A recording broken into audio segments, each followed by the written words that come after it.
ঘরে থাকা মাত্র কয়েকটি উপকরণ দিয়েই আপনারা তৈরি করে ফেলতে পারবেন এরকম সুন্দর সফট স্পঞ্জি গোলাপজাম মিষ্টি।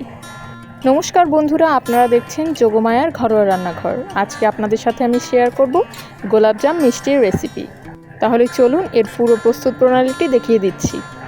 প্রথমে আমি এখানে নিয়ে নিয়েছি হাফ বাটি গুঁড়া দুধ এবং এর সমপরিমাণ আটা। এর পরিবর্তে ময়দাও ব্যবহার করা যাবে, তবে আমি আটাই ব্যবহার করলাম কারণ ময়দাটা সবসময় ঘরে থাকে না। এবার দিয়ে দিচ্ছি 3 টেবিল চামচ সয়াবিন তেল। এর পরিবর্তে ঘি অথবা বাটার ব্যবহার করা যাবে। এবার সব কিছু হাতের সাহায্যে খুব ভালো মতো ময়াম দিয়ে নিচ্ছি। খুব ভালোভাবে হাত দিয়ে ঘষে ঘষে দুধ, আটা আর তেলের মিশ্রণটা আমি মিশিয়ে নিচ্ছি। আমার এই মিষ্টির রেসিপিতে শুধুমাত্র গুঁড়া দুধটা থাকলেই বাদবাকি সব কিছু আমরা ঘরেই পেয়ে যাব। এবার এতে দিয়ে দিচ্ছি 1 চামচ বেকিং পাউডার। এর পরিবর্তে বেকিং সোডাও ব্যবহার করা যাবে, তবে এক্ষেত্রে হাফ চামচ বেকিং সোডা ব্যবহার করতে হবে। এবার আবারও সব কিছু ভালো মতো হাত দিয়ে মিশিয়ে নিয়ে এবার আমি একটি বাটিতে হাফ বাটি লিকুইড মিল্ক নিয়েছি। এর পরিবর্তে জলও ব্যবহার করা যাবে, তবে দুধ দিয়ে ডোটা তৈরি করলে মিষ্টিগুলো খেতে আরও বেশি ভালো লাগবে। অল্প অল্প লিকুইড দুধ দিয়ে আমি এখানে একটি নরম ডো তৈরি করে নিচ্ছি মিষ্টির জন্য। রুটির জন্য আমরা যেভাবে আটার ডো তৈরি করি, মিষ্টির এই ডোটাও ঠিক সেরকমই হবে। খুব বেশি শক্তও নয়, আবার খুব বেশি নরমও নয়। হাতের সাহায্যে 5 থেকে 6 মিনিট খুব ভালো মতো এই ডোটাকে মেখে নিতে হবে। যত সুন্দরভাবে মিষ্টির ডোটা তৈরি করা হবে, মিষ্টিগুলোও ততটাই সুন্দর হবে। এবার দেখুন আমার ডোটা ঠিক কতটা নরম হয়েছে।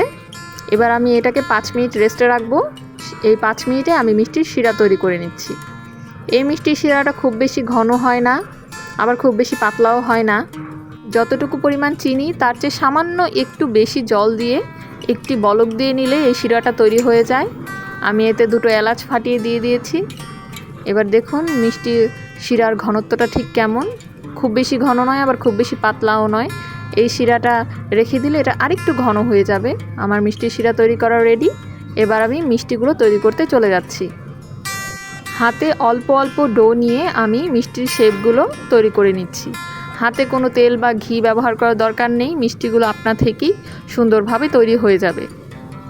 মিষ্টিগুলো এমনভাবে তৈরি করতে হবে যাতে মিষ্টির গায়ে কোনো ফাটল না থাকে, কারণ ফাটল থাকলে ভাজার সময় মিষ্টির শেপটা নষ্ট হয়ে যেতে পারে।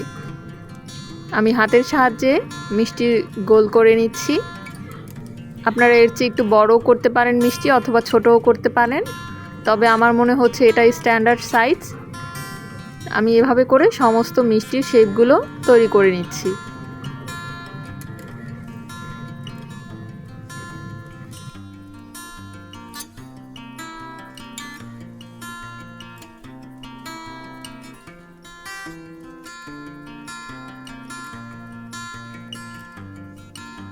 আমার সবগুলো মিষ্টি তৈরি করা হয়ে গেছে।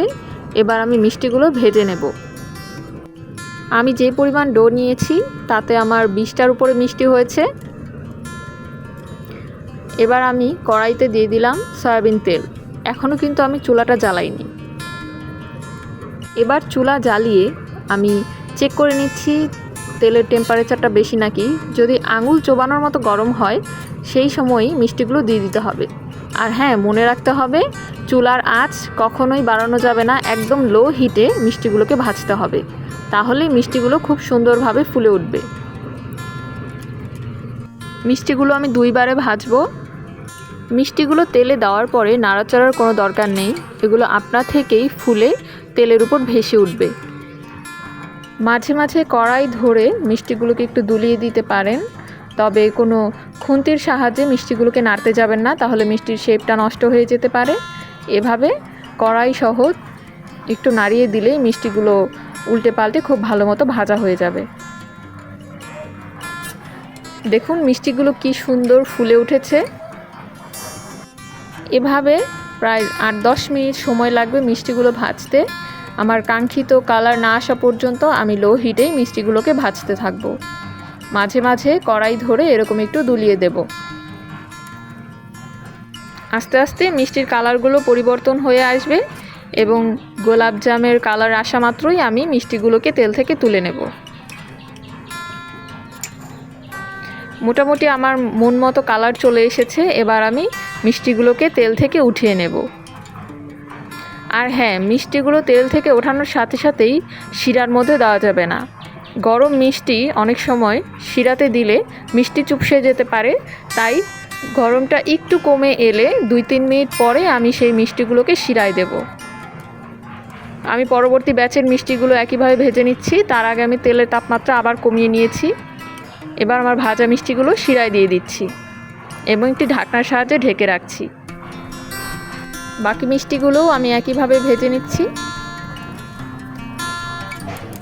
দেখুন আমার মিষ্টিগুলো একদম রসে ভরে টইটুম্বুর হয়ে গেছে।